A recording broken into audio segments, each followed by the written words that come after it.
सकाळच्या किंवा संध्याकाळच्या लहान भुकेसाठी अगदी झटपट होणारा आणि घरच्या साहित्यात मुलांच्या आवडीचा मॅक्रोनी पास्ता कसा बनवायचा हे आपण आज बघणार आहोत। चला तर मग वेळ न घालवता रेसिपीला सुरुवात करूया। रेसिपीला सुरुवात करण्यापूर्वी दर्शना किचनमध्ये आपल्या सर्वांचं खूप खूप मनापासून स्वागत आहे। तर इथे मी एका पातेल्यामध्ये 2 ग्लास इतका पाणी गरम करायला ठेवलेलं आहे। पाण्याला छान उकळी आल्यानंतर त्यामध्ये मीठ आणि थोडंसं तेल घालून घ्यायचं। तेल घालून घेतल्यामुळे पास्ता अगदी सुटसुटीत आणि मोकळा असा तयार होतो। तुम्ही इथे कोणत्याही प्रकारचा पास्ता वापरू शकता। टेस्टमध्ये काहीच फरक पडत नाही, फक्त त्याचा शेप वेगवेगळा असतो। पास्ता खूप लवकर शिजतो। आपल्याला इथे याला जास्त वेळ शिजवत ठेवायचे नाही। जास्तीत जास्त 3 ते 4 मिनिटे याला शिजवून घ्यायचं। थोडासा कलर चेंज झाल्यावर आपल्याला इथे याला एका चाळणीमध्ये गाळून घ्यायचं आहे। चाळणीमध्ये गाळून घेतल्यामुळे काय होतं तर याची जी शिजण्याची प्रोसेस असते ती थांबते। त्यामुळे पास्ता जास्ती ओव्हरकुक शिजला जात नाही। जास्ती वेळ शिजला तर याचे तुकडे होऊ शकतात।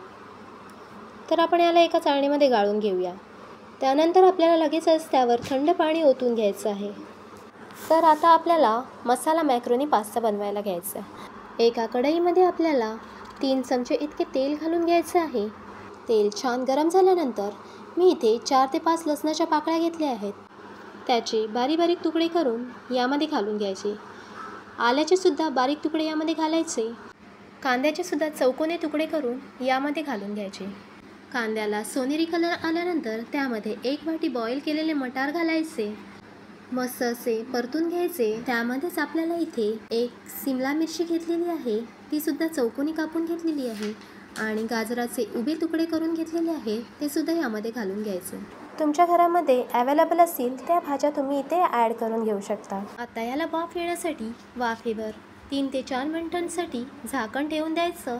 3 ते 4 मिनिटं झाल्यानंतर यावरचं झाकण काढून घ्यायचं आणि भाज्यांना मस्त असं परतवून घ्यायचं। त्यामध्ये आपल्याला पाव चमचा हळद घालून घ्यायची, 2 चमचे रेड चिली सॉस घालायचा, 1 चमचा सोया सॉस आणि 2 चमचे इतका पास्ता सॉस घालून घ्यायचा। हा मसाला मस्त असा मिक्स करून घ्यायचा। त्यामध्ये आता आपल्याला शिजवलेला मॅक्रोनी पास्ता आहे तो घालून घ्यायचा आणि मस्त असा मसाल्यांमध्ये मिक्स करायचा। आहे की नाही झटपट होणारी रेसिपी। जास्त मेहनत न घेता लवकर तयार होते। बनवायला देखील खूप सोपी आहे आणि टेस्टसुद्धा खूप मस्त लागते। लहान मुलांना तर खूपच आवडेल आणि मोठी माणसेसुद्धा आवडीने खातील।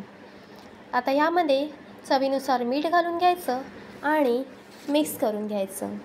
तुम्हाला आवडत असेल तर यामध्ये किसलेलं चीज घालून घेऊ शकता किंवा स्लाईस असेल तर स्लाईस घालून घेऊ शकता। मी इथे चीज वापरलेलं नाही। 2 ते 3 मिनिटांसाठी वाफेवर शिजवून घ्यायचं। 2 ते 3 मिनिटं झाल्यानंतर त्यावरचं झाकण काढायचं आणि पळीने पुन्हा एकदा मिक्स करायचं आणि वरून भरपूर सारी कोथिंबीर घालायची। तर आपला मसाला मॅक्रोनी पास्ता तयार आहे। तुम्ही सुद्धा एकदा नक्की ट्राय करून बघा आणि माझी रेसिपी कशी वाटली कमेंट करून नक्की सांगा। आणि जर माझा व्हिडिओ आवडला असेल तर चॅनेलला लाईक, शेअर आणि सबस्क्राईब करायला विसरू नका आणि समोरची बेल घंटा नक्की क्लिक करा। थँक्यू।